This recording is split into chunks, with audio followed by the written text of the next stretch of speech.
Hello, I'm Rick Sinding. It's Monday, October 29th, 2018, here on the campus of Rutgers University and the Eagleton Institute of Politics.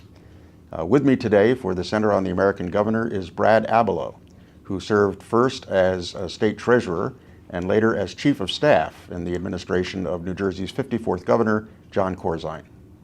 Brad Abelow, welcome to Eagleton. Thank you for having me.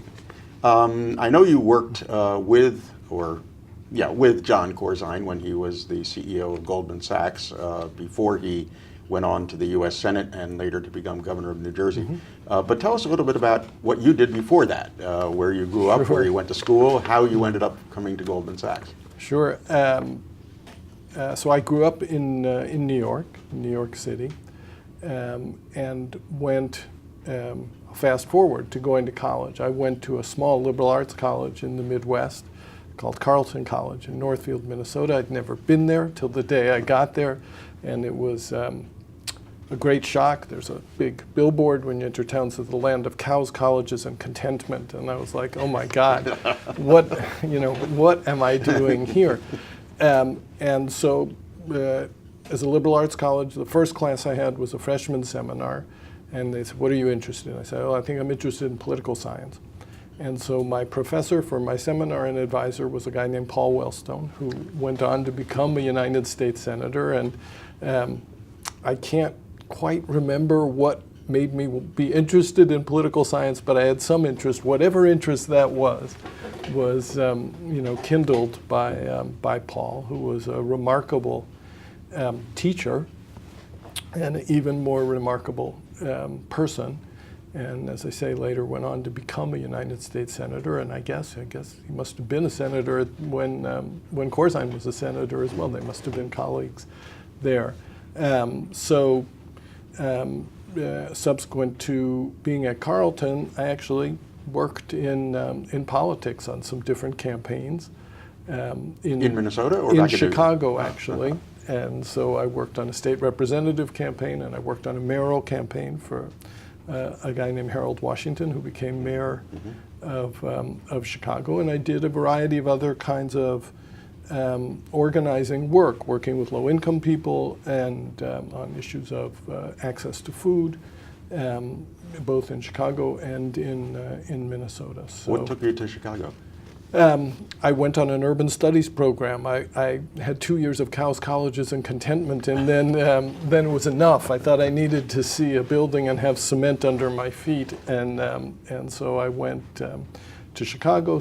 And then bounced back and forth with work and school between Chicago and the Twin Cities, and then at some point I decided, I should get more education, and I think I was my recollection is of being a little bit confused, that I applied to the Kennedy School of Government, to Binnacle Seminary, to an urban planning program, and to the School of Management at Yale, which has at the time had kind of an indeterminate program of management in the public sector, the private sector, the nonprofit sector. So okay, this will allow me, this is almost created for someone who doesn't know what they want to do, so I should go there.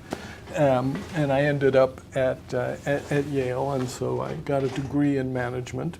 And as a summer intern, I got a job at Goldman Sachs. I said I'd like to see what these people actually do. I'd heard about investment banks. So I went to work for the summer at Goldman, and much to my surprise, they wanted me back full time. So I went there and started there in investment banking. And at the time, John Corzine, then later to become governor, was running the fixed income division, bonds, sales and trading of bonds. And then for reasons that, again, are somewhat mysterious to me, I ended up being moved from banking to what Goldman Sachs calls the back office, areas like operations. So I was responsible for things like security and the cafeterias. And your degree was in management, right? Exactly. And it seems to make sense. Exactly. And so I was at Goldman for, I think, 15 or 16 years, and that's where I first crossed paths with Governor Corzine. And so you're in the back office, essentially management functions of Goldman Sachs. He goes on to be CEO of Goldman, Yes. and then runs for and gets elected in 1990 to the United States Senate. Were Yes. you were not involved at all in his campaign or in the politics of that period? Well, I was not, when he was running for office, I was in Hong Kong. I had been sent to Asia by Goldman, and so in the period in which he was chairing the firm and leaving and then deciding to run for office, I was in Asia. I do recall, that he was always comfortable coming to people and asking people who he thought would be supportive of his candidacy or other Democratic candidates coming and asking for help, and that we reach into our pockets. So I definitely recall that happening. He may not, but because, as I say, he was prodigious in this. What were you doing in Hong Kong? So I was responsible for operations, technology, and finance for Goldman Sachs in Asia. For Asia. Yeah. So How long were you there? we were there almost 5 years. Wow. And so it was a great experience. One of my children was born there, and so One of my favorite cities. yeah, it was a great, both a great place to work. I very much enjoyed the opportunity to live outside the United States. I'd never done that before. And this is before Hong Kong was turned over to I was there when China. during Was it? the 97? yes, before and after. So it was a fascinating thing to live through. I learned something about the media, because it was turn on the TV and it's like, oh my gosh, the world is coming to an end, and instead it's like a series of black tie parties and dinners, and people saying, well, wait, which of these is real? And obviously neither. I was going to say, it must have been interesting because as the People's Republic of China took over Hong Kong, a financial company like Goldman Sachs would have been anathema to Mao's China, but obviously was not to the incoming regime. No. So you had dealings with and were working with the the folks who we'd were been in spending Hong time. Kong. I'd spent time in Beijing and Shanghai and working on things in China as well. So it didn't. But also, I knew, the people in our office who were Hong Kong Chinese had both. There was obviously some apprehension, but enormous pride, and I thought that was something that was not. I didn't see that in the international media coverage, So it was a lot of mixed. That's very A lot interesting. of mixed things going So when did you on. come back to the States? We came back in, I think it was 2000 or 2000. I think it was 2000, because I know I was here September 11, so I was back by 2001 for sure. So my last job at Goldman was to be responsible for what they call operations, which is the movement of cash and securities, maintenance of customer accounts, and then all of those other things that I'd been responsible before, the physical, the buildings, real estate, owned and managed real estate, the cafeterias, making sure the travel worked, all those fun things.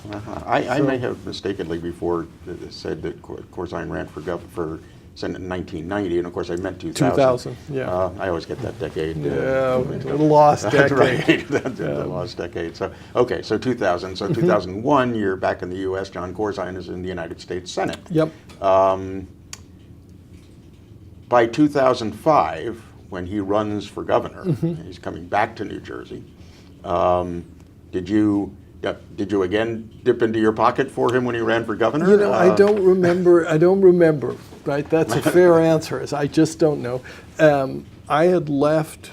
So what I was doing was I had decided that I'd had a fulfilling and full career at Goldman, and so I had told them that I was leaving, and the then chairman, Hank Paulson, asked me to stay as a consultant, and I was engaged in a year-long project to create a corporate social responsibility program for Goldman. So that was what I was doing while he was running for governor. Was that going to be a nonprofit arm, or? Hank had an interest in a personal interest in environmental issues. He's a birder by hobby, and birders are concerned about things like climate change. It has a big impact on where birds go and when. And so he wanted to see if there was a way for Goldman to be engaged around environmental and some other social issues. So I spent that year sorting out how and what that would mean. So I had 1 foot or maybe 1.5 feet out the door, watching what was going on here. All right, so Corzine's running in 2005. Did you get involved in his campaign? Did you?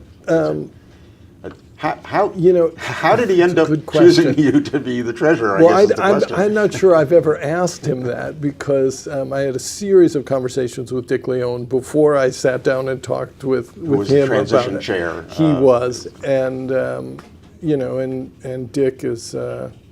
Was a wonderful friend and mentor, and how had you come to know him?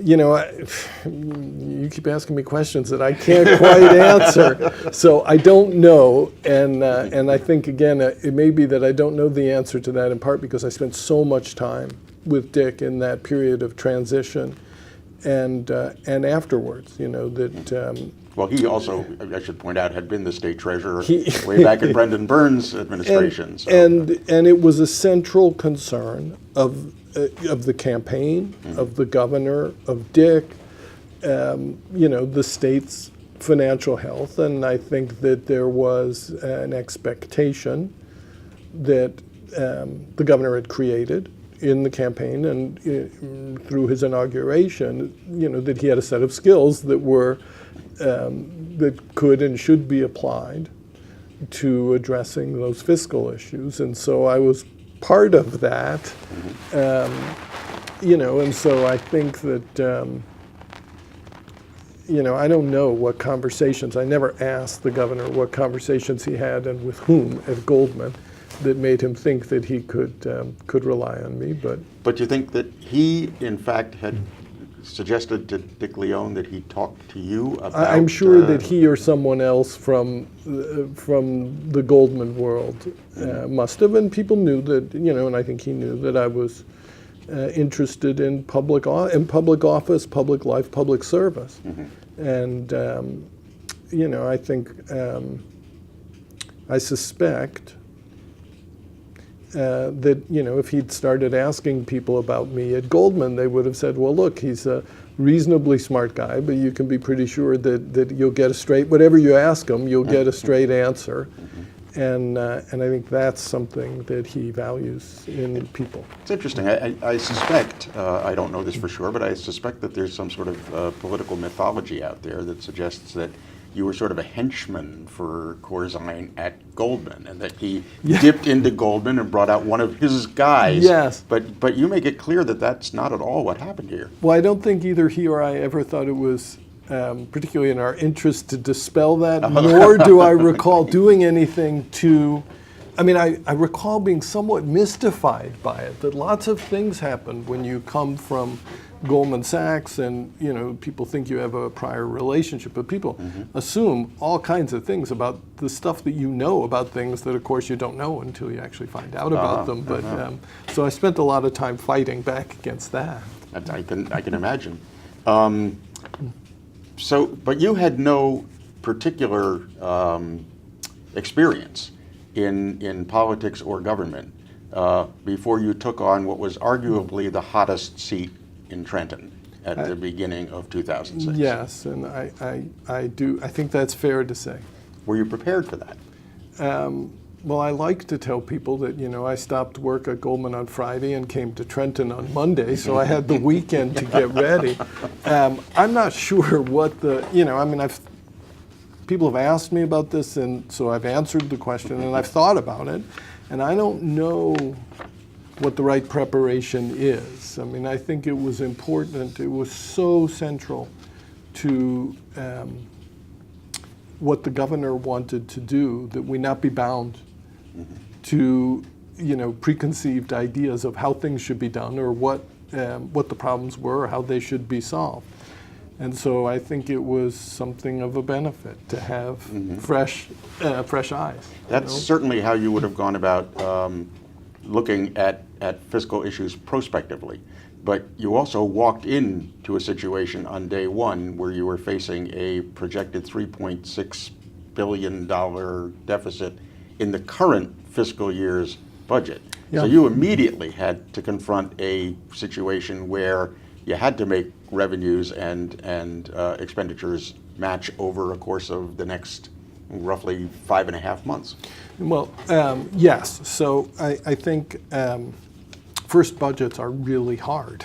Well, right? especially if they're not yours, or you're inheriting it from the previous administration. Every new administration that shows up faces this challenge, and I think it's particularly true if the parties are switching, or if you're not on the best of terms with the team that was there before you. Now, just to interrupt you for a second, this is the only administration, at least in my memory, and I think you have to go back to the 1950s perhaps, where a governor was coming in succeeding a governor of the same party rather than of the opposing party. Yes, but these were extraordinarily unusual circumstances. They were. That is true. It is without a doubt. But how Governor Cody had come to be there was unusual. Mm-hmm. I think there was always a question of, how he actually felt about having vacated the seat. There were enough reasons for there to be tensions. Right, certainly across tensions, the teams. although certainly less than acrimony, which I think would have described some of the previous transitions. Right, but I think, look, we need to talk, because it's appropriate to talk about the budget and the holes in the budget. But I think it's important to take one step back, which is, that the governor was intent on changing how business was done, and I think that that colored the transition as well. That he really thought that there needed to be a culture change in Trenton, and so that had enormous implications for me, because not only did I have to deal with this preparing a budget, but I had to decide who to rely on in thinking about what the choices we had were, what information to rely on, and at the same time had to come to grips with managing a Treasury Department, which does a wide range of things.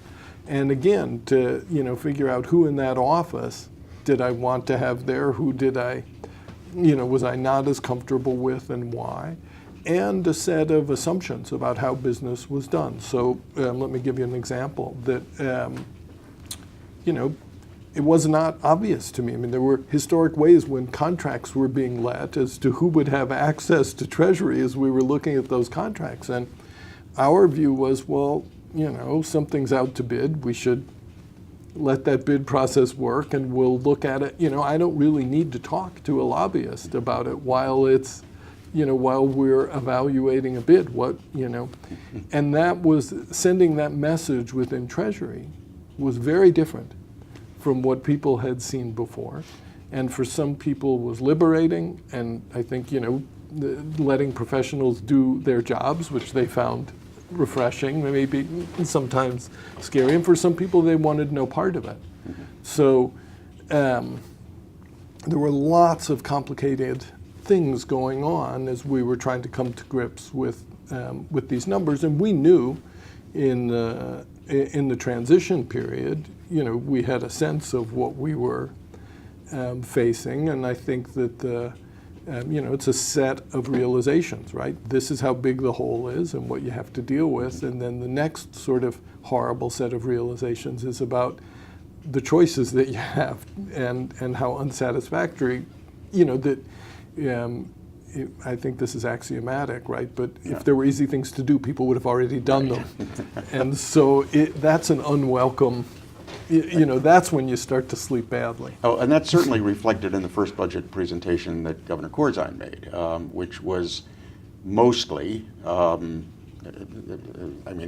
lived through the early budgets of the Florio administration, and again, it was freezing state jobs, eliminating positions, raising the sales tax, finding bits and pieces here and there that you could cut. There was no, later on in the administration, I guess by the second budget, I think you had begun to look much broader at sort of restructuring. But at this point, you were dealing with sort of, crisis of the day kind of development of that first budget.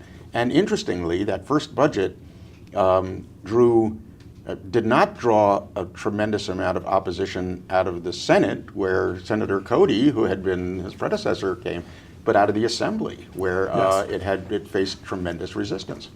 And that was really around the use of revenues to address the budget hole. And I think, well, we were here talking about it with a group of people, and I think these are different institutional interests that come to play. As a new administration, you know that as a political matter, the best opportunity you're going to have to do what really needed to be done, which was to have more revenues, is going to be in that first budget. And if you're in the Assembly, you know you're going to face the voters 2 years before the governor and be held to account for raising taxes, which and the message people don't think is popular. The message from the 1991 midterm of Jim Florio was still very much in the minds of members of the Assembly, I assume, at that point. Yes. You raise the taxes, they're very unpopular, and you're going to lose your seat. I look, yes. I mean, I get that. There was also, it seems to me, and that. correct me if I'm wrong, there was also a north-south issue going on, was there not? Yes. I mean, there's, you know, there are both issues and perceptions of issues and pure political power and desire to control that are all getting played out against this backdrop. And I would say that the administration I was a part of, you know, was significantly less interested in that than pursuing its own agenda. And I think, you know, history might say that we should have been more concerned with that. You know. Did that kind of jockeying and opposition come as a surprise to you, or had you had enough experience from your political science studies and experience in the field to have a sense that was so again I've thought a lot about this. I mean, so there's a series of things underneath that question that have been of interest to me, right? One is the broadest one of what happens when business people go into government, and I felt, so I'll leave aside any evaluation of the governor himself in this regard, but I didn't come from a transactional part of the business. So I came from a part of business that was process oriented. That, you know, if you had a good day, not too many things went wrong, and you come back again in the morning and start all over again. And I think that was good preparation for Trenton. Mm-hmm. Right, so I have, you know, from that experience, have modest expectations about, you know, flipping a switch and changing the world in an instant. And so I think that, again, sort of psychologically, positioned me pretty well for a lot of stuff that happened. I do think that one of the things that was jarring to me and was a real adjustment was the kinds of sensible and productive conversations that you can have with legislative leadership behind closed doors, and then to have those same people walk out of your office and stand in front of a bunch of cameras and say exactly the opposite.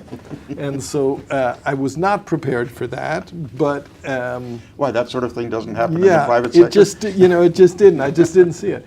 And you know, and so again, you know, you see something and you live with it, you learn, you move on, and I have a thick enough skin, you know, that I figured out pretty quickly, I'm not going to take this personally, right? It's not about me.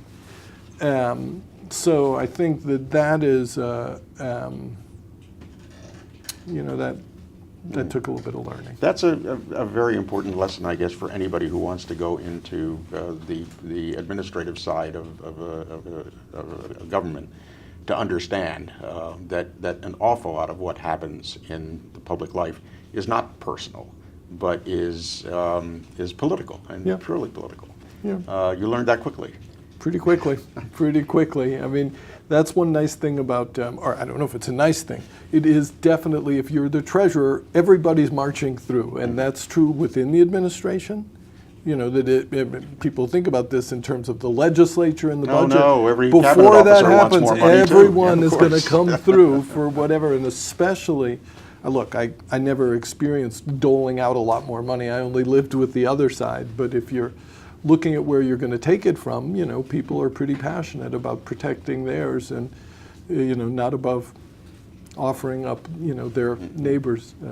Well, just about every governor since Tom Kean in the 1980s has dealt with the same kind of situation that you had to deal with, which was an extreme shortage of revenues compared to appropriated expenditures. Yeah, and look, I think that one thing that I felt good about, and that I think if we looked back at the record, that the governor and I, tried very hard to dispel lots of myths. That everyone wants the easy out with the budget, that, if we could just cut state spending. So it's like that state employees somehow magically, if we could cut everyone's overpaid by 10%, if we made it. So to explain to people that actually is a tiny portion of what the state spends money on, and that, you start to peel back the onion, and it wouldn't really make that big of a difference, right? I'm not saying that everyone is paid appropriately, but that if you want to come to grips with the budget, you have to really look at what we actually spend money on. Mm-hmm. And he invested a lot of time in talking to people about that. Well, and in fact, in later budgets, I don't think in the first one, I noticed that there were significant cuts in aid to municipalities, aid to hospitals, the restructuring of the school finance formula, because those were the big ticket items in the state budget. Look, that was my, it didn't take me long to develop sort of a conceptual model of what was going on, and we're just taking in a lot of money through three big pools of taxes: income tax, sales tax, and then corporate and sort of others, leaving property tax aside because that's not collected by the state. Right. And then you're recycling that. And most of that is not going for the workings of the people who are at DMV, that you actually, the few people that you actually see.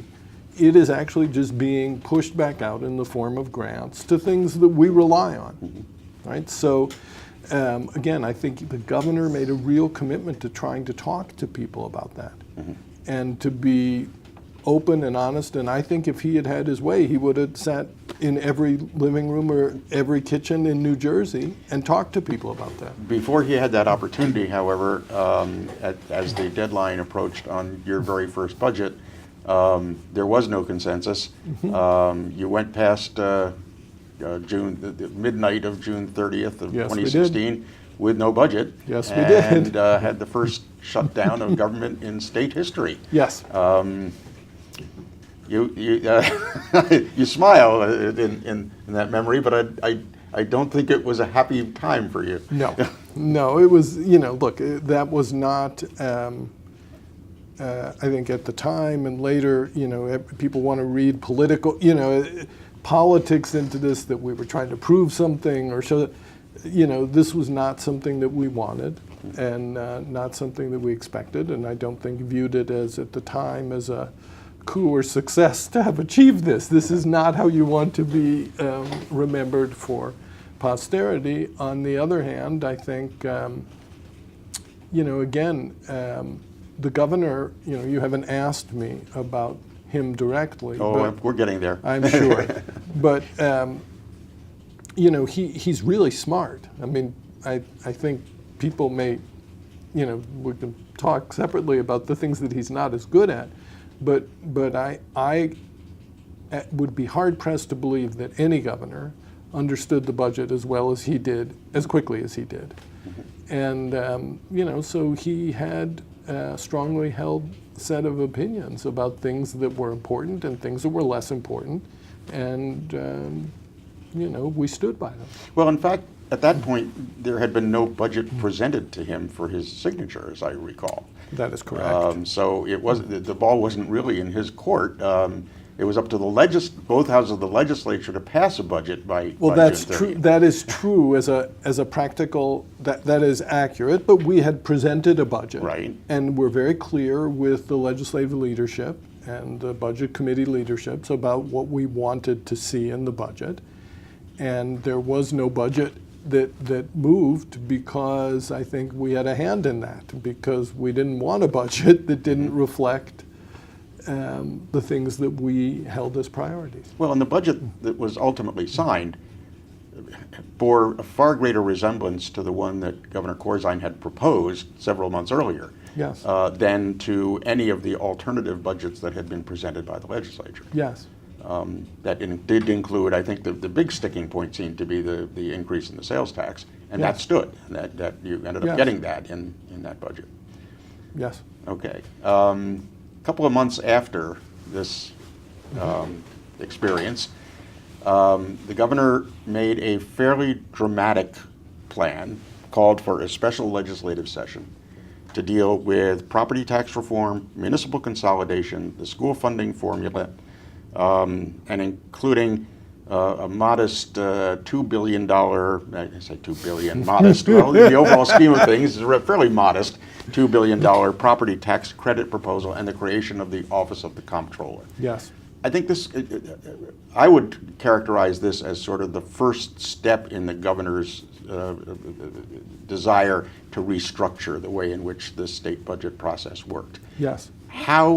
First of all, how involved were you in helping the governor develop this particular proposal? Well, is there a second part? Or I mean, look, the answer is, I am sure I was. I mean, these are all things that I would have been intimately involved in. I don't remember the specifics, and some of those things are things that emerged out of the budget impasse as being particularly important. I mean, the property tax situation is of critical importance to the legislators, and I think is appropriate that it be addressed. The governor had strongly held views on school funding and what we needed to accomplish in that area. So it was a mix of things, and the comptroller initiative, which was had been a campaign platform issue for the governor, really had to do with accountability in government. So it was a lot of things coming together, but I think you have to just view it as sort of the second half of the budget. Okay. The natural extension of the issues that issues had that been had arisen opened up. over that. Did anything come of? I mean, aside from the Office of the Comptroller, did anything actually come of that? I don't recall legislation that was signed, but it was but we did ultimately create and move a new school funding formula. So it did lead to other things, and I certainly think that I know I went through an evolution in my thinking around property tax credits. How so? Well, I think that there was a lot of suspicion always about the credits, right? That this is that the state's not really willing to do or can't figure out what to do to deal with property taxes. So the best idea anyone has is to put a check in voters' hands right before the election. That was the rebate. Right. And then, maybe out of frustration with an inability to figure out what to do about property taxes, one thing that the governor always insisted on in everything that we did, he was interested in economic fairness and always wanted things, he always used the term means tested, right? That he wanted us to be sure that whatever we were doing was not going to disproportionately or unfairly impact lower income people.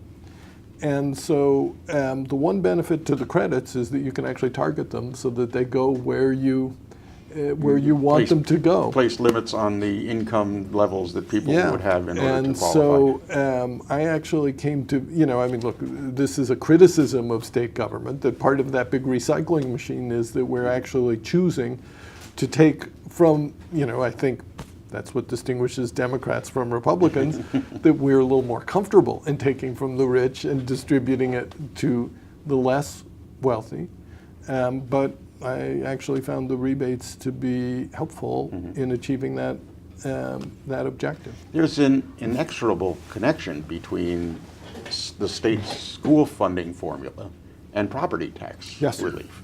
Absolutely. So was that maybe I should backtrack and say, did the changes to the school funding formula and the changes to the property tax credits come out of a special legislative session that the governor asked for, or did it come as a legislative response to his proposal? Not neither. It took a lot longer to get a school Yes, it funding did. to get a school funding reform package.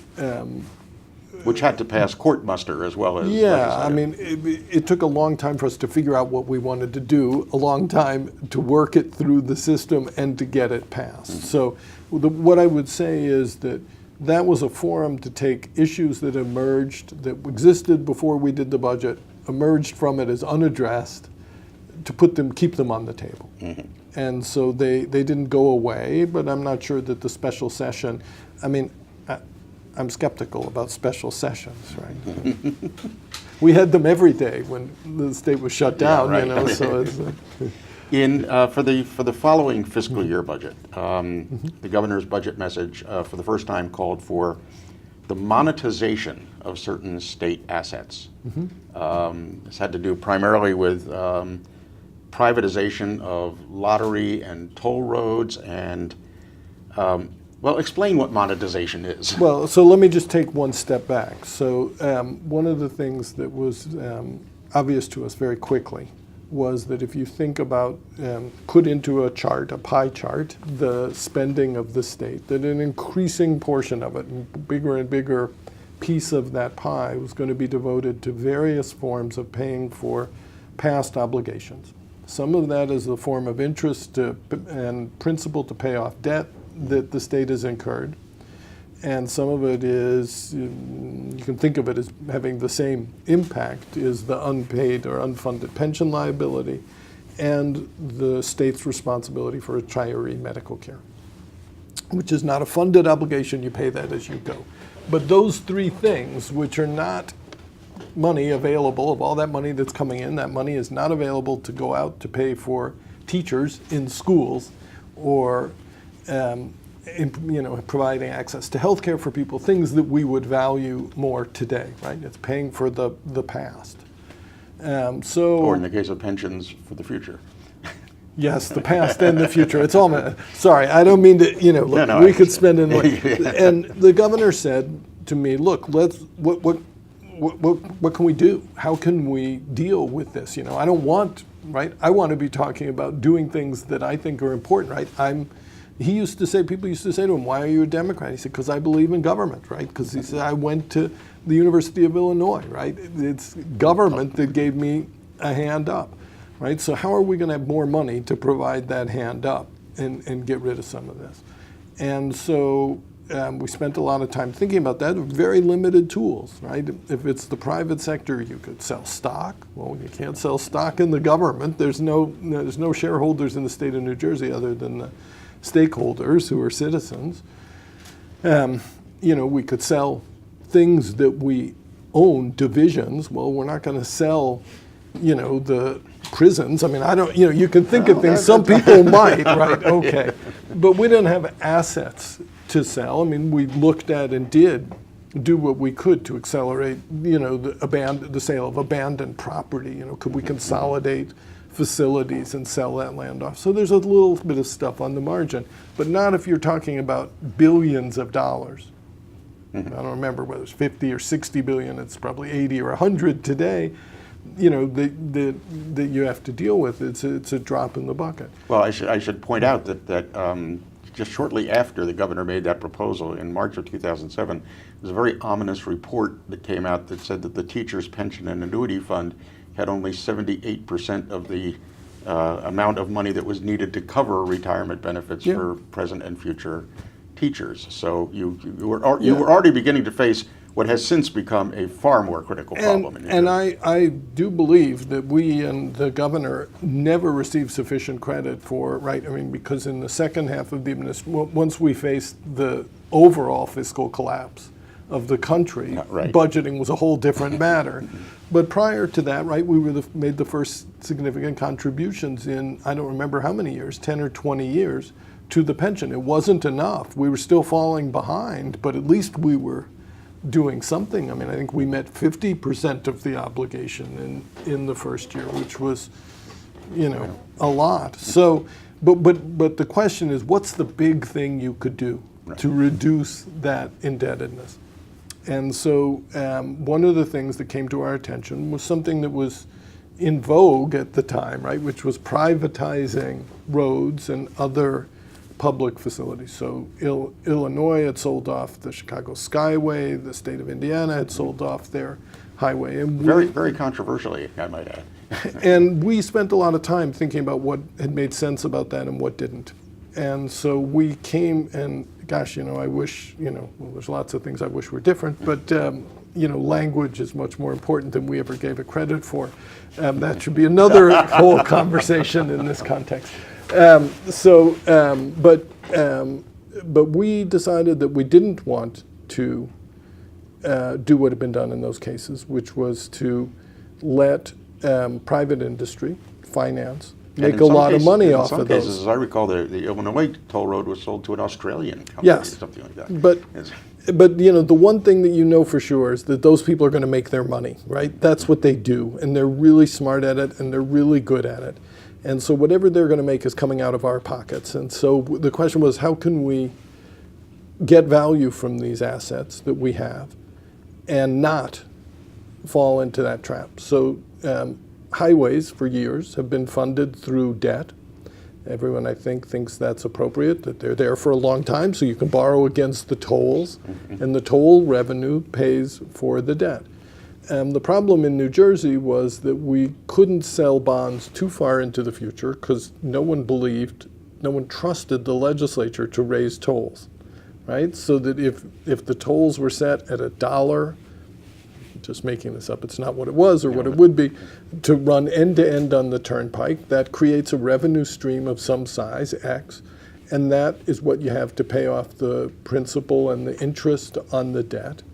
And as well as maintenance of the road. And you have to pay for everything else. So we say, okay, well, we promise you we'll raise it by, a quarter every 5 years, right? Inflation, that seems fair. Could we borrow against that quarter? And they say no, because you're New Jersey and we don't believe that you're going to do that.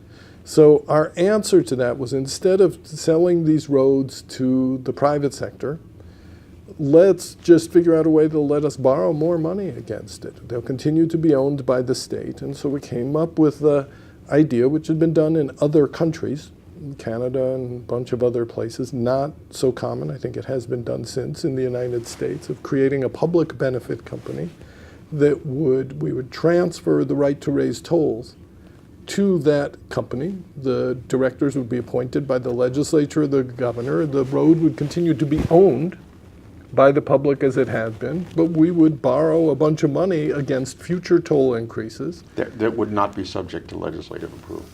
Got it. Right? They would get the revenues in return for the right to control and the legislature tolling. didn't like this idea. So we made a lot of Imagine mistakes. So what I've just said to you is very complicated, way beyond the attention span of a legislator, and and there were issues that we just weren't as sensitive to as we should have been, right? Because first of all, it's not the worst idea in the world if you're a legislator in southwestern New Jersey whose constituents don't travel on the turnpike. On the other hand, if you're right in the corridor where people are commuting, it's a problem. And I think it's a fair criticism, and we raised this, and unsuccessfully, well, why do we toll, the Parkway and the turnpike, but we don't toll 80? All right. And it's not fair, right? So there's a lot of issues around this, but well, doesn't that all go, not to belabor this point, but doesn't that all go back to how the interstate highway system was funded? It does. It's got lots of lots of complexity, but the net of all this is that it was a big idea to try and solve, in part, a big problem, right? To be able to take some of that toll money and apply it against the state's indebtedness, pay down some of that debt, relieve the state of the obligation to make payments on an annual basis, and spread that out over turnpike users over a long period of time. Problems with that are complexity. Explaining what I just did is, who's going to stay awake? And, it's not obviously, like if on one hand getting a property tax rebate a month before the election is like really obviously a good thing to voters, paying down the state debt is not, obviously, and so for the people in the legislature who are looking at it, not clear that that this makes sense. And it wasn't a purely, well, it was a partisan. It was a nonpartisan divide, right? No one thought it was a good idea. Republicans reflexively opposed it because it was our idea. Although it is not far off of what Republican orthodoxy would suggest. Sure, but look, if we'd had an R on our jerseys and suggested it, would have been a good idea to them. That's all. And it really ran in the heart of some of our core D constituencies, into those districts. Yeah. So that was a challenge. And then you add to that that how we went about communicating about this was really a problem. Well, you had the initial problem in communicating in that within 2 weeks of that announcement, the governor was nearly killed in a traffic accident. Yes, there was an intervening thing, by the way, which is another thing that I actually think he's never gotten credit for, which is that. And this is complicated for lots of reasons, but even between the budget and before his accident, we signed an agreement with labor. And that was significant because it resulted in changes in health care and pensions and other changes that were the first time that I could find that we never used the word concession, but that we slowed the rate of growth in benefits for state employees. I thought that was a huge achievement. It was tied up, first of all, the governor never liked talking about things that he had done successfully.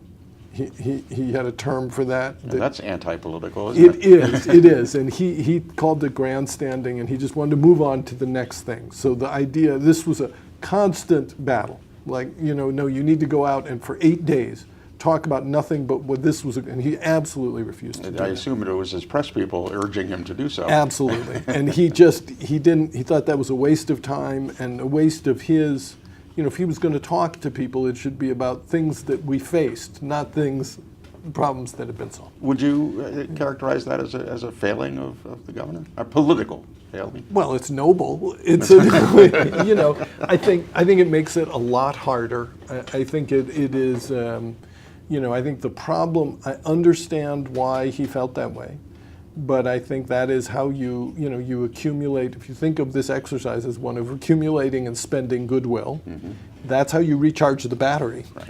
And so I think the failure to do that enough has a big cost over time. So yeah, that's how I at least think about it. Interesting, because Dick Leone, getting back to the transition chair, was one of the firm believers in the notion that you have accumulated what he called political capital at your election, and the time to spend it is immediately, because then you have many opportunities to recapture it as your term goes by. But the governor didn't focus on the recapture side, right. so that's a challenge. Yeah, it is. And so then I think that agreement with labor was mischaracterized by people, and he never had a chance to defend it because I'm not sure he would have, because I think he thought, look, I got these folks to sit and negotiate and give us something. Although the rank and file were not appreciative. Well, I think, and that was I think he had no desire to rub their noses in it, right? Because his view was that the leadership had taken enormous risk. This is the leadership of the state employees union, right? Yes. Yes, I mean, CWA and ASCME and the other public employees, I should say. Public employees, and the teachers. Right, and NJEA as well. Yes, and so, there's a lot of things that you're balancing and how you talk about that. But I think it was a shame that he never got the credit for what I thought was the right strategy to treat those folks with respect and to negotiate and not bully them, and that they rewarded him by being, not giving us everything we asked for, but that's not the way negotiations go, but taking real risk.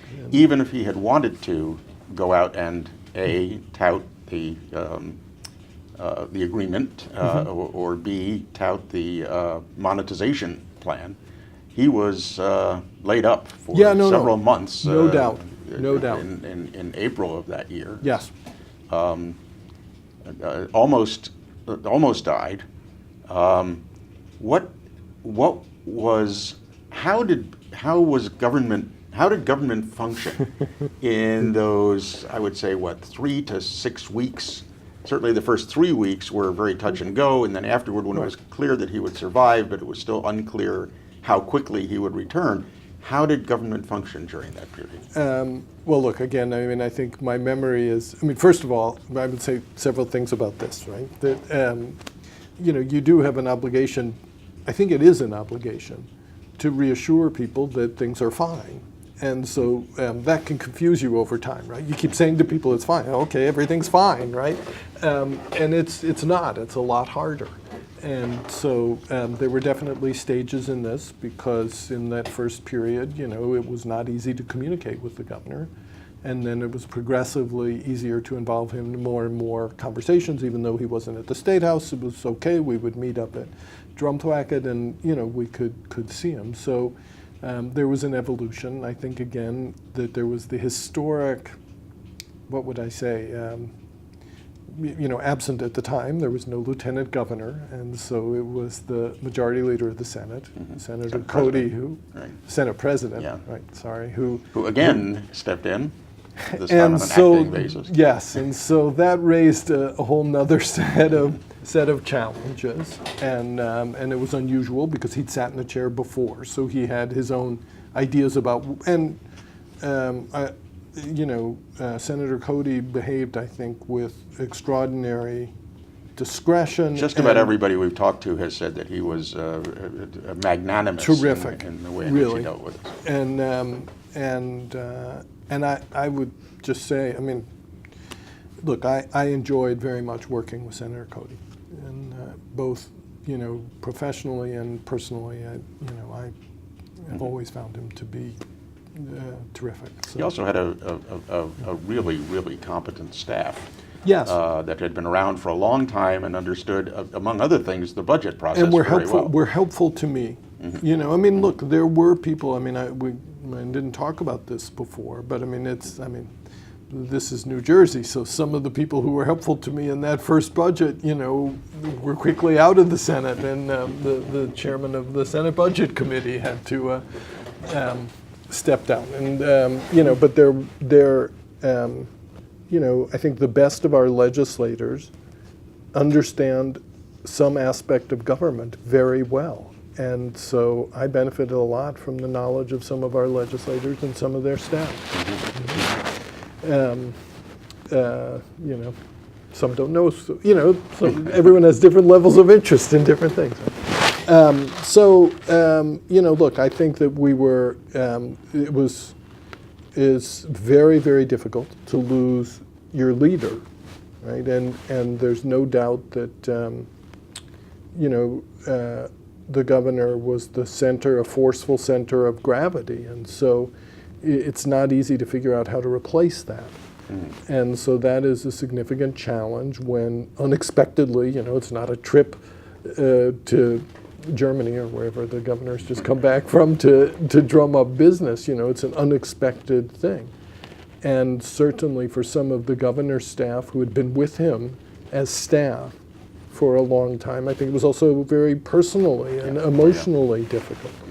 And it was hard, you know, it was a bad situation. So those are significant challenges to mobilize around. I think, though, that over time, you know, you sort of figure out a way forward. It limits, I think, the boldness with which we were prepared to act. But I think that I worked, I mean, you know, had been working for a while with Tom, you know, with Tom Maggie, with, right, with a group of people. And so, you know, we kind of kept doing what we were doing and collectively, you know, kept pulling the ship forward. Do you think the fact that whatever sympathy there might have been for the governor following the accident in April of 2007, or as you indicated, a sort of not a lack of momentum, but I mean, you didn't in the next 6 weeks or 8 weeks, he didn't unveil any dramatic new fiscal ideas,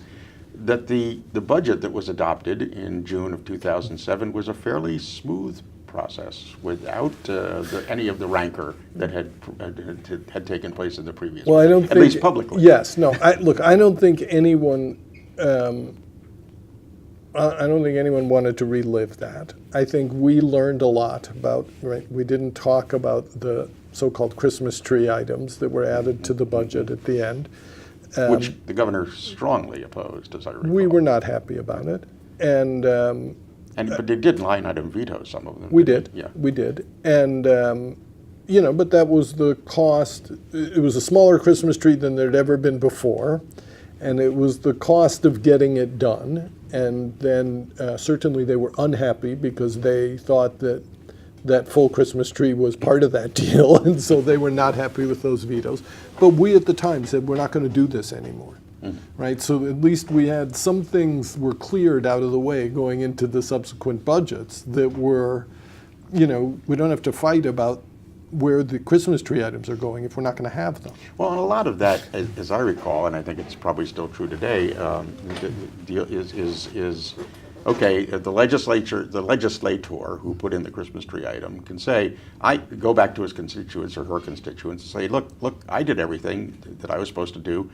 Everything would have been fine for us. Blame the governor. Yeah. And yeah. So that's look. I think that we could have a separate debate as a matter of governance about the value of having those items as what you've given up as power and leverage with the legislature when you don't have those items. But our view was, look, if you want a grant, it should be subject to a state program that is an on-budget program and that people apply for it, and that's the way we should handle it. I think, again,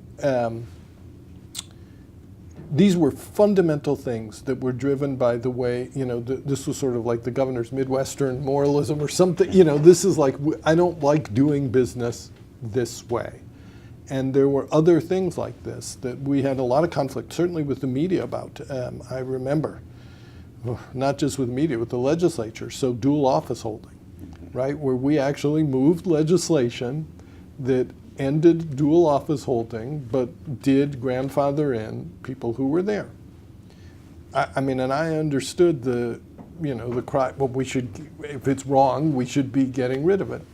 That was the price of getting it done. And if they're having dual office holding for however many years, to have 8 people stay for the rest of their careers. Now, who would have known that a bunch of them would still be there? But, actually, I shouldn't say that. I could have told you those guys. I mean, and they were so mad about this, that it was just, they were so angry. the legislators were. Oh my gosh. And then to get beaten up for not going Even far farther. enough. Okay, Right, right. So, and I think that those were the kinds of things that, without the governor there to fight for himself, it's very hard. And I don't think he was ever very, he never was willing to devote a lot of time to, he would put time into what he cared about, figuring it out and getting it done, but not to then trying to tell people why, what was right with what he'd done or wrong. He just didn't. Yeah, it's okay, that's a very interesting insight into, what may have been, what some would certainly characterize as a small p political failing, that he didn't understand or recognize the importance of going out and touting what he had done. And look, I've gone back and forth about this in my mind a lot. But other things like this, that we had very hard time, and maybe every governor, I am sure that the current governor would say the same, with things like judicial appointments and prosecutors' appointments.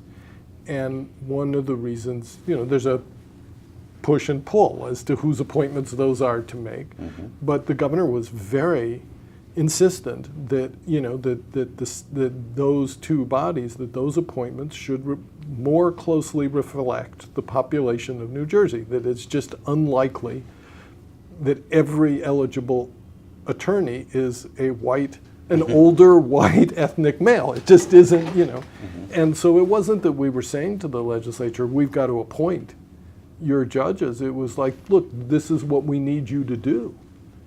And they didn't always do that, and then we got stuck. And then that was where then they were angry about that, and that led to the narrative that he was politically, ineffective or didn't work with them. I don't know.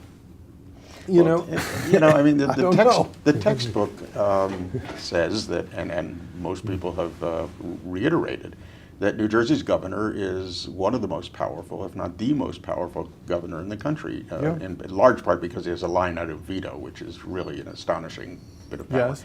But he is, or at least was, until there now is a lieutenant governor, the only elected statewide office holder. Yes. Every other position in the state is appointed. All Yes. the cabinet positions, except for the Secretary of Agriculture, are appointed directly by the governor with advice and consent.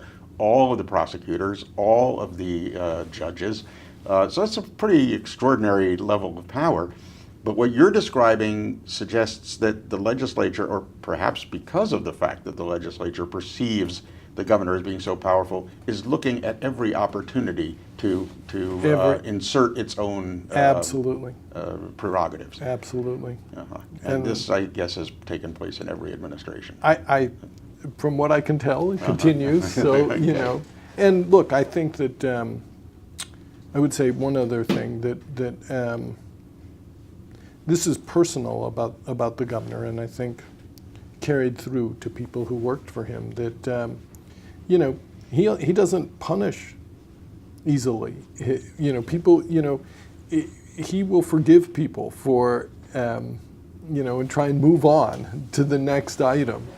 And so if you're not prepared to offer your friends lots of jobs and other carrots, or you're going to take Christmas tree items away, so we're not going to give you these budget things, and we're not actually going to fire people and punish people, how you navigate those relationships becomes much trickier. In the political realm, absolutely. So that's the reality. All right, in August 2007, 2 months after this second budget is approved, the governor promptly announces that you're going to become the chief of staff. Your predecessor is leaving. You're moving out of Treasury to become chief of staff. Interestingly, I mean, it's interesting, having just gotten to know at the beginning of this interview that your background was in management and process and so forth. That seems to me to be almost a likelier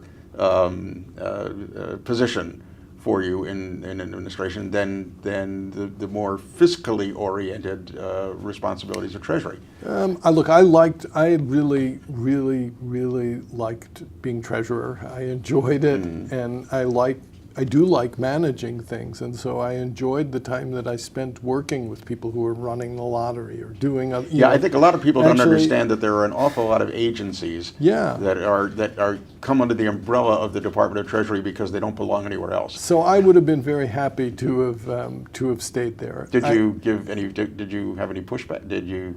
Well, I did. I said to the governor, I said to him, well, look, I'm not saying I'm a good treasurer. Definitely not a great one, but I seem to be competent at this. We don't know how I'm going to be a chief of staff. We don't know who's going to replace me as treasurer. So that seems like, well, why wouldn't we be better off with me just staying there? And he said, no, that's and that for was the him, end of that conversation. for him, Tom has I think a unique relationship with the governor, and I think for him, he knew that I was not, there was nothing I wasn't going to play any games with him. I wasn't running for his, I didn't want to sit in his chair, and that he could trust me. And I think that was important. And I think also for the rest of the senior staff, I was neutral. I was not a threat to them. And I think that, he has such an active mind and an unusual management style that it can be, I think, a little bit scary to people that, you don't know when the governor's going to call you, if it's the governor and he knows something about something you're doing, like 2 levels below where you are. And it's like, oh my God, how does he know that? Why does he know that? And what am I going to do? It's kind of terrifying, and it can also be sort of destabilizing, and so I think people thought that I could help provide more structure to sort of protect them from some of that. It's a matter of style and the fact that he has extraordinary ability to retain huge amounts of information, but it scares the heck out of people. And so they're always hoping that someone's going to like protect them from this, you know. I don't think I've ever heard the chief of staff's position described quite in the way you've just done. Was how much of a personal relationship had you developed with the governor by this time? I'm not sure. What do you mean by personal? Do you think that I think one would characterize the relationship between him and Tom Shea is that Tom Shea would be able to sort of anticipate every next move that John Corzine would make. They had been together for so long and they had the same sort of instincts. Do you feel as though you had had begun to develop any of that kind of relationship with the governor? Yeah, I think so. I think that I guess I would not to the same degree as Tom, and nor do I think that Tom or I think it would be a mistake to overestimate anyone's ability to. It's one thing to be able to anticipate what John's going to think or say or want to do, but to actually impact that is a whole nother step. And so I think that I wouldn't describe any special powers to myself, and they would be not as great as Tom's, but Tom's also weren't, you know, so those are two different, you know, two different things. So again, I think that I had, you know, I think I always felt very good about my ability to speak with him, to have him take seriously what I said, not to do what I asked him to do, or to, you know, and to be open and honest with me. So I felt good about that relationship in that regard. To take the reverse side of what you described earlier as perhaps insulating some folks down in the trenches from the governor's inquisitiveness, most of the time a chief of staff is also thought of as being the gatekeeper to the governor from the folks who are trying to get there. Yes, and so look, I would say this, that the one thing that I think that Tom and I share is that neither of us had a lot of ego. You know, I think that sometimes that's really important, and it's a separate conversation, right, about the things that you want the governor to know and don't want, you know, and that you need to deal with without them knowing about. There's all kinds of subtleties to this. But I never saw Tom, and I know for me, you know, it never bothered me if people who worked in the administration, you know, I never needed to know, you know, and I remember saying to people, you don't need to ask me if you want to see the governor, right? Don't put me in the position where he's going to come to me and say, why is he or she doing this? And I don't know about it. So I want to know what you're talking to him about. But you don't need my, you know, I don't need to be there, right? I don't have an ego involvement in protecting him. That's internal. Being a gatekeeper externally is a different matter. Yeah. And that's a critical function. But look, I think that it's also, again, I would not ascribe great success certainly to myself in doing this, and I would give Tom higher marks, but still limited. You know, that I think another important function of a chief of staff is to help organize the governor's time and what the governor focuses on, right? Because that is, in some ways, the most precious thing you've got is his or her attention, and that is a robust challenge with Corzine to, you know, try and. It's a robust challenge with any governor. Yeah, so I don't, you know, so all of those are aspects, and I think with this governor, I do think that it's fair to say that he didn't always leave conversations with the person who had come to see him with a crisp understanding of whether the answer was yes or no. And so from them, or they didn't leave without knowing? They didn't leave without knowing with that. It was, and so as chief of staff to this governor, there was a lot of that, you know, well, what happened? what actually happened at this meeting. Translating to the people who were leaving the meeting what they should come away with. Yes. Yeah, okay. And sometimes I think that's appropriate. Again, I think, look, it's not a, you could say, why would you ever want to have a job like this? But I really did believe it to be the case that he should deliver all good news, and as chief of staff, you should deliver all bad news, right? The principal should never have to. So, that might sound like a shitty job, and there's a reason why chiefs don't last that long, right? Because it is a hard job, and that's not fun. But and that wasn't always possible with him either, because you just couldn't, you never quite know what's going to happen. So it's, Well, you came into this chief of staff job, and now instead of dealing primarily, if not exclusively, with financial and fiscal issues, you're dealing with paid family leave, abolition of the death penalty, developing a new affordable housing plan, but you're still, and the state is still, facing what the governor is now calling a fiscal crisis. yes. So how much of, would you, just in retrospect, how much of your attention as chief of staff would you say was still ending up being devoted primarily to the state's fiscal Look, condition? I think, I can't tell you exactly how much, but it was still such an important part of everything, and it is today. It's never gonna stop being a central part of what is going on. I do remember, I think this is a real memory, not apocryphal, that when the governor had his accident, right after he had the accident, he was scheduled for a town hall. And his town halls were crazy because he wouldn't allow us to, pack the audience, and he never wanted to fix a time on them. He was like, okay, people come, they can ask a question. I will stay till they're done. So they were really crazy because anybody could show up and ask anything. And so he has this accident, and he's got this town hall scheduled. Should we cancel it? No, we should go ahead and do it because, it's the right thing to do. So, well, who's going to go? Well, send him, send me. So I was the treasurer. So I wound up somewhere in the northwestern part of the state, the least friendly to him.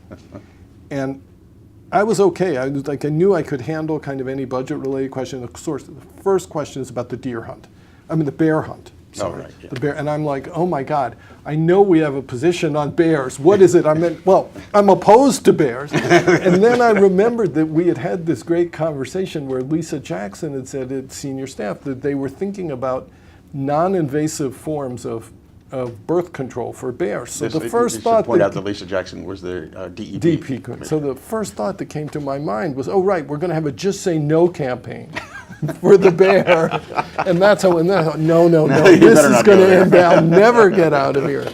So, I'd always been exposed to, and that's part of being treasurer is you do see. So what did you say? Everything. I don't remember, but I'm here, so it was, it's fine. And look, Jay Weber is running for Congress, so who knows? It's like anything is possible. I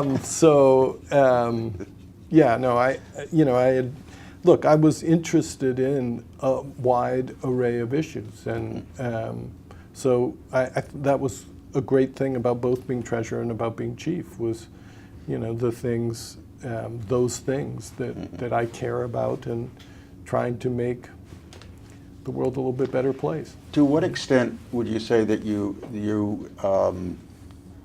were devoted or attended to policy versus administrative actions, or don't you separate? Yeah, I can't really separate them. There is an office of policy. There's an office of policy in the governor's office, and that presumably is where the governor turns for direction and policy. Yes, and there's a tension between, as you know, between what the agencies are doing and the commissioners all think that they have a reason to be there, and it's, so there's a lot of tension around that. But, look, this was a governor who had a lot of interest, and every, kind of rock was another, right, like he used to always say these things, just, if you can't figure out what to do, just do the right thing, right? Okay, that's easy enough. And, and he wanted to solve problems. That was the reason to be there. Did he routinely turn to you for policy advice?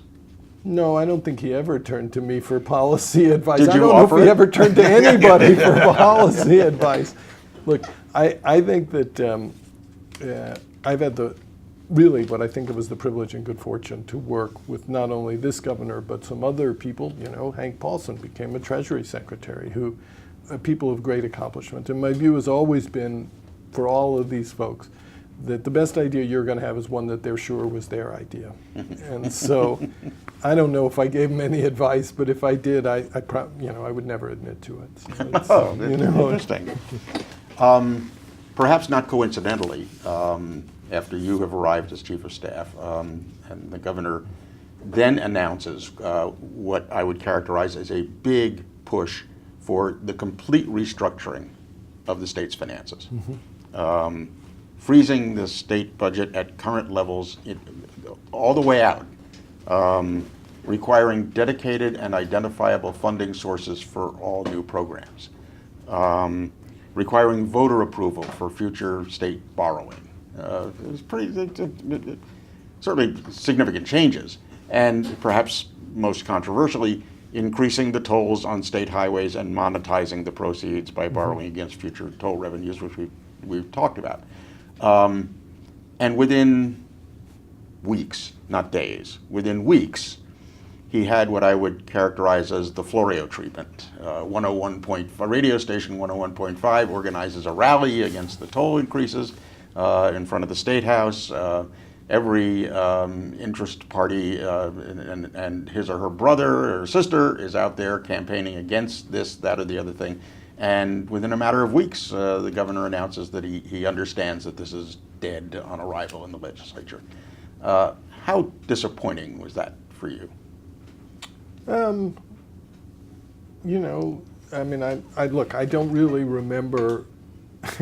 What I think is that I am sure that I was disappointed. I am sure he was deeply disappointed. These are issues that fixing the budget and the fiscal situation of the state of New Jersey was never the reason that he wanted to be governor or that I wanted to be treasurer. It was something that he thought and I thought and think needed to be done to be able to build a better future, right? And as I said earlier, it was about being able to collect and point resources at where we thought they would have the greatest value and to redirect where spending was. And so I think it was very disappointing and very frustrating. But you get up and you go back to work and you deal with the next day, pick up and keep going. And you deal with the next crisis, which the next crisis turned out to be the Great Recession. Yeah, I mean, that's the thing. You don't know what it's going to be, but it's going to be there. And so there's not time to be, too disappointed. From September 2008 to the end of the governor's term, was there anything to focus on other than the state, not only of the states, but the nation's financial crisis? No. I mean, within that, there are obviously things. I mean, we spent a lot of time thinking about what do we do about foreclosures? What do we do about, the banking system here? But those were all, they're an outgrowth of what's going on. But, trying to figure out what we do in response to things which are problems that are created outside of our control. To what extent was the governor's re-election defeat a function of the nation's imperiled financial situation at the time, or his as you described it, his unwillingness to go out there and blow his own horn, tout his own accomplishments? I can't, it would take a better analyst and pollster than me to pick apart all of the, how much each of those things contributed. They all did. That's a tough election, the way the cycle works here. After a new president, you're the first one up. It's going to be a tough election. In the teeth of what the country was facing and the state was facing, that's unprecedented. It is literally unprecedented. So that's hard. His relative diffidence, and then the fourth piece, it's not a secret, is that I think that people had a hard time understanding and relating to him. And to me, this has always been ironic, right? So that if you saw him give a set speech, right, behind the lectern, well, someone once said it sets speech making back by decades. It could be hard. It wasn't his natural thing. But then if you'd go into a diner with him, he loved it, and I think people really, really liked sitting at a table and talking to him. But I think his wealth, sort of just his character and how he ended up being portrayed was not relatable to lots of people. So not that that's dispositive when it comes to election day, but all these things together, there wasn't anything to fall back on. Right. And I guess, in some ways, looking back on it, the real surprise is that it's as close as it was. It's given all of that was going on. You had left the administration by then, right? Where did you go? I went and I don't remember what I did right away. I think I took some time off and rested, and introduced myself to my children, my wife, who wanted to go back to being herself and not my wife. So that was, took some time. And then I actually went and was a founder of a private equity firm investing in alternative energy and, trying to encourage the adoption of, boy, this is really a laugher, right? Think about this, with the idea that there must be things you could invest in that would save the world from global warming, that didn't rely on public policy, right? That would be fine without policy intervention. It turned out there was nothing like that, and because of course, it all required policy yes, intervention? which there's been none. So Right. that's why we're in the mess we're in, or at least part of it. So. Although, not to get too far off the subject, but as I understand it, solar energy, for example, has come so far down in price that it actually is competitive in the marketplace. Yes, that's courtesy thanks to the Chinese who Ah. make the panels. But yes, that's true. So there is a market-based approach to this. Sort of. Yes. Okay. Getting back now to the subject at hand, were you involved in first of all, why did you leave before the end of the administration? I had really decided, I think before I moved over to being chief, that I was going to leave the election, I was Once there, it got into election mode, you were out of there? Yeah, I was there to, because I wanted to do things. And, that year is one that's focused on the election. And so it wasn't, it was fine time for me to move. And you didn't play any role in the re-election campaign? I spoke when asked to groups, and I spent some time with the governor and, and the team, but not a lot. Not in any official capacity? No. And I felt great about my successor, only, of course, to have that she lasted 6 days or something. Lisa Jackson was right.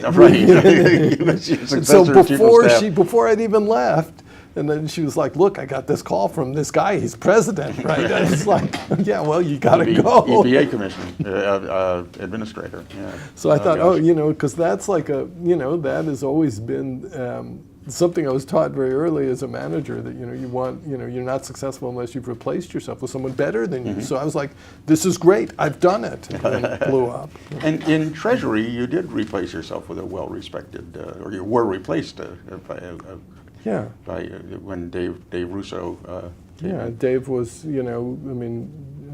Dave understood the budget better than I did, and knew where. They've been around a lot longer, right? Yeah. And that was good. That was good for me. That was a good working relationship with Dave.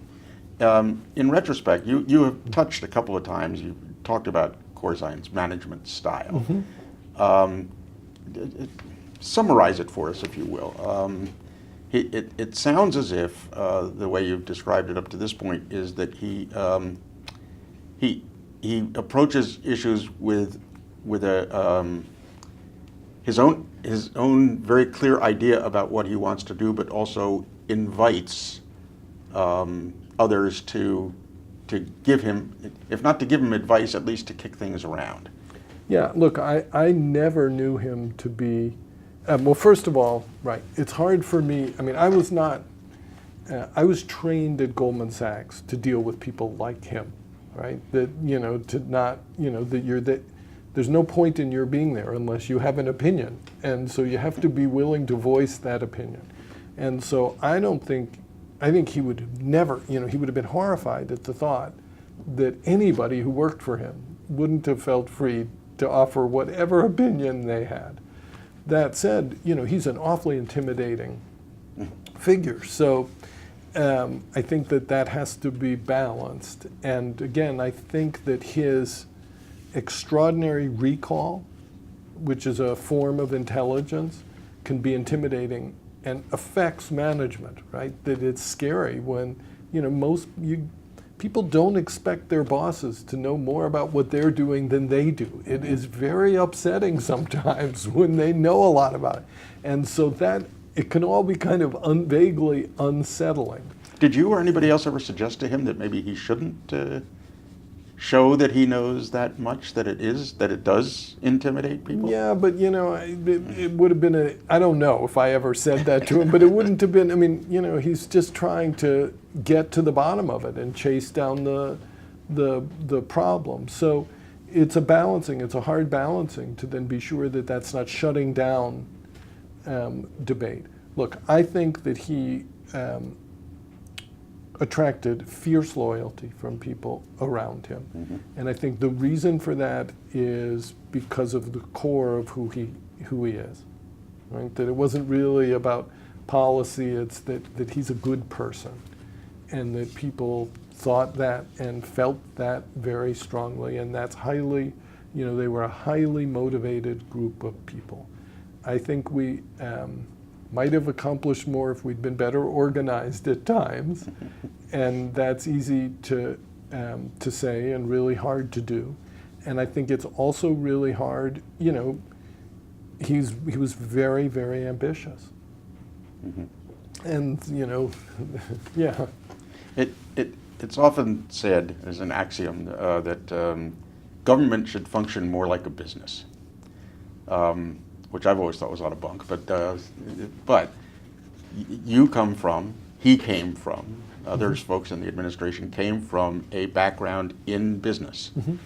How well or poorly does management experience in business translate into management experience in government? Look, it depends. I mean, it really depends on what the position is and who the person is. And so, as I said earlier, I think I benefited from being not in a transactional business. So, I don't know, I say that. Like, gosh, would really be a bad idea to have, say, a governor or a president who was in the real estate business, right? That would seem to me to be like the worst possible idea. And I could explain that, but it's not great experience, it seems to me. But the tools are totally different, right? So, you know, was responsible for about the same number of people, about 8,000 people at Goldman Sachs and about 8,000 people in Treasury when I came to Trenton. But they weren't unionized at Goldman Sachs. At Goldman Sachs, people's bonuses are a significant portion of their compensation. So once a year, you get to say to people, you know, I don't like the way you did this, and if your check is half the size it would have been if you'd done it differently. And you know what? People are pretty darn responsive to that. Those tools are not available. Mm-hmm. Different set of ways of motivating people. People talk about efficiency in general, right? I guess it's possible that you're going to have some great idea that's going to make business or government more efficient, but it's highly unlikely. Usually efficiency is a product of spending money on technology, right? There's nothing that makes less sense to a sitting legislator than investing in a system, right? So when I was in Treasury and we had the shutdown, and we were like, well, we can't pay people. How do we instruct the payroll system? We couldn't. It had an on-off switch. It was like 50 years old, you know? So I don't think that that there's a business way of doing things that should be applied to government, and I don't think that the tools that you use as a manager are going to be exactly the same. And so, I don't know. You don't think that private enterprise operates any more efficiently than the public sector does? It does some things more efficiently, right? But you know, it depends on what. No. So I'm, you know. Are there things that you've taken away from your public sector experience that you have found useful to apply in the private sector? It's hard for me to distinguish about what came from where. You know, I certainly understand better than I did the challenges of government, and also, though, you know, have deep respect for a lot of people that I worked with who are state employees, who are professionals, and it really bothers me a lot the way people talk about government employees. And you know, I'm not immune to it, to go into DMV and be, you know, you have these limited interactions and you can be frustrated. But I think there's a misunderstanding. I remember giving a talk at a law firm or somewhere to a group of lawyers. It was right after I left being chief, and they wanted to talk about health benefits for state employees. And I was like, look, we have this massive problem as a country where people don't have health insurance. So if you're saying to me that in government I should be about taking it away from people who have it, I just disagree, right? I think we should give more, you know, we should take it away from state employees when we have public health insurance that covers everybody, right? Then I'm good with it. And so I think that there's lots of stuff that are misconceptions, and you know, and I get it. We pay taxes. People are frustrated. It doesn't, you know, and I think we haven't done, and I didn't do, and the governor didn't do a good enough job of explaining the things that we as government do and provide and are important in people's lives and that people rely on. So, if you had to sum up John Corzine as governor in, I don't know, 25 minutes, no, in in a few sentences, what would you want people to know about him and about his term as governor? I should have thought about this, because no, I'd rather have a spontaneous answer. Look, I think that that I have enormous respect for the risk that he took in terms of trying to do things that are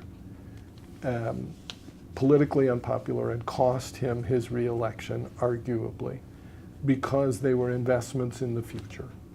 And so he did things in terms of improving the integrity of how things were done within government that had a cost politically in the State House. And he did them over and over, and he knew he was doing it. You know, that he put a high priority on, you know, highest priority on building a tunnel across the Hudson, right?